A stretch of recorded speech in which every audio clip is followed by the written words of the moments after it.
Bonjour mes chers élèves, j'espère que vous allez bien. Alors comme vous voyez, aujourd'hui on va commencer par une révision de grammaire, et exactement de la leçon suivante, les types et les formes de phrases. On a déjà vu cette leçon, mais ce n'est pas grave, on va faire une révision avant de commencer l'exercice.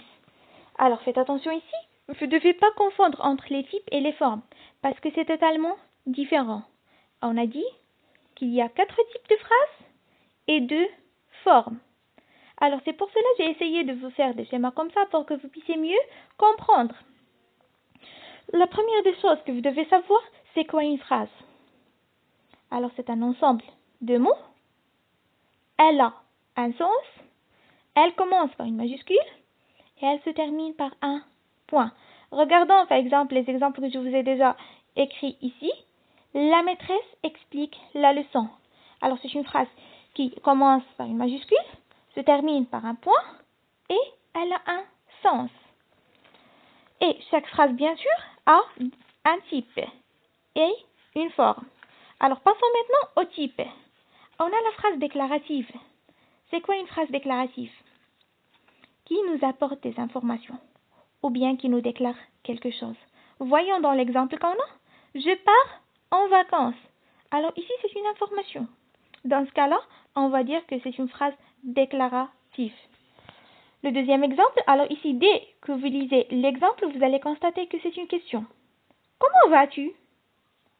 Et lorsqu'on pose une question, et lorsqu'on met un point d'interrogation à la fin, ça veut dire ici, c'est une phrase interrogative qui sert à poser une question. Alors, le troisième type, exclamatif. Quelle belle fleur. Ici, ils sont en train de s'exprimer. Alors, de s'exprimer ou bien exprimer un sentiment. Ça veut dire quoi que ce soit. Le sentiment, soit la peur, soit la joie, soit la tristesse. Alors, tous ces sentiments entrent dans une phrase exclamative. Et elle se termine par un point d'exclamation.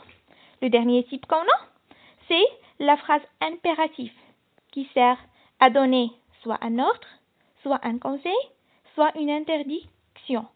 Et toujours le verbe, c'est conjugué à l'impératif présent. Regardons par exemple ici, dépêche-toi. C'est bon et on l'utilise tous les jours. Par exemple, dans notre langage, on dit ferme la porte, fais attention, fais tes devoirs, ainsi de suite. C'est bon? Alors maintenant, on va passer aux formes. On a 2 formes.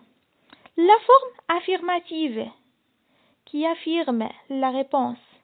Ça veut dire oui. Si je vais poser la question ici, est-ce qu'elles vont à l'école? Tout simplement, je vais dire oui, elles vont à l'école. Si je vais dire non, ça veut dire que c'est une phrase négative. C'est de la négation. Regardons l'exemple. Elles ne vont pas à l'école. On a ici des mots de négation. Ne pas. C'est bon? Ça veut dire lorsque vous trouvez des mots de négation comme ça, vous allez tout simplement constater que c'est une phrase plutôt que la forme est négative. C'est bon? Alors passons maintenant à un exercice pour que je puisse entamer votre compréhension. Voilà, complète le tableau suivant. On a des phrases. Parfois, vous devez indiquer le type et la forme. Et parfois, vous devez construire des phrases de votre choix, bien sûr. Alors, la première phrase qu'on a, ne ferme pas la porte. Vous devez indiquer son type et sa forme. La deuxième phrase, ou plutôt, on n'a pas de phrase. Vous devez ici construire une phrase interrogative et affirmative. La troisième phrase, quelle belle surprise. Ici, tout simplement, vous allez indiquer le type et la forme. Et la dernière, ou plutôt le dernier exemple, vous devez écrire une phrase déclarative et négative en même temps. Alors, je pense que tout est clair et net. Alors maintenant, vous devez faire l'exercice et après, on va le corriger, bien sûr. Allez, bon courage.